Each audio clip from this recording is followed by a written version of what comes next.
नमस्कार, फॅमिली ब्लॉगमध्ये तुमचं स्वागत आहे। आज आपण बघणार आहोत तोंडलीची भाजी। तर त्यासाठी मी बाजारातून तोंडली आणलेली आहेत आणि त्याची धुवून घेतलेली आहे छान। त्याचे मी आता उभे काप करून घेतलेत बघा, असे पातळ आणि एकदम कमी तेलामध्ये केलेली आहे ही भाजी। खूप सोपी रेसिपी आहे, तुम्ही करून बघा, खूप छान भाजी होते। इथे मी छोटा चमचा तेल घेतलेला आहे। त्याच्यामध्ये आता थोडंसं जिरं, मोहरी आणि कढीपत्त्याची फोडणी दिलेली आहे आणि त्याच्यात मग कांदा भाजून घेणार आहोत। बारीक चिरलेला कांदा तेलावर परतून घ्यायचा।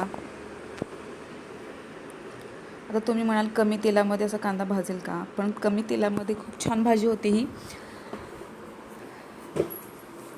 मग अशा पद्धतीने घ्यायचं आहे। आता घालायचं आहे, त्याच्यात मी टाकलेलं आहे लसूण आणि खोबऱ्याचं वाटण थोडंसं।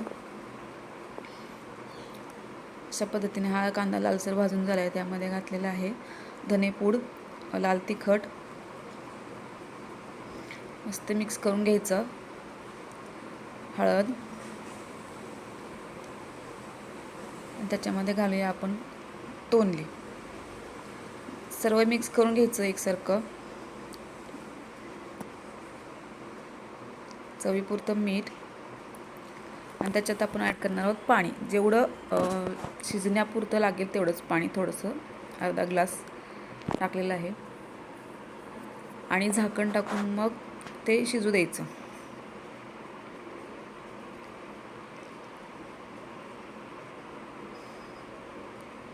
हे बघा, असं शिजलेलं आहे।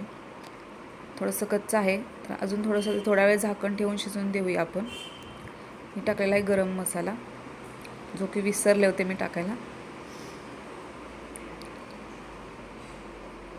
बघा, पहा तुम्ही, अगदी कमी तेलामध्ये पण छान दिसते भाजी। बघा, आता शिजलेलं आहे ते तोंडलं। वरून टाकायची कोथिंबीर।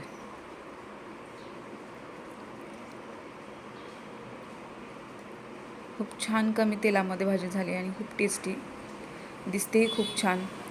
टिफिनला आपण नेऊ शकतो किंवा घरी संध्याकाळी जेवणासाठी सुकी भाजी म्हणून सुद्धा करू शकतो। खूप छान दिसते बघा, मस्त।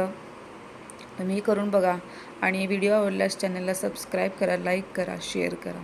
थँक्यू।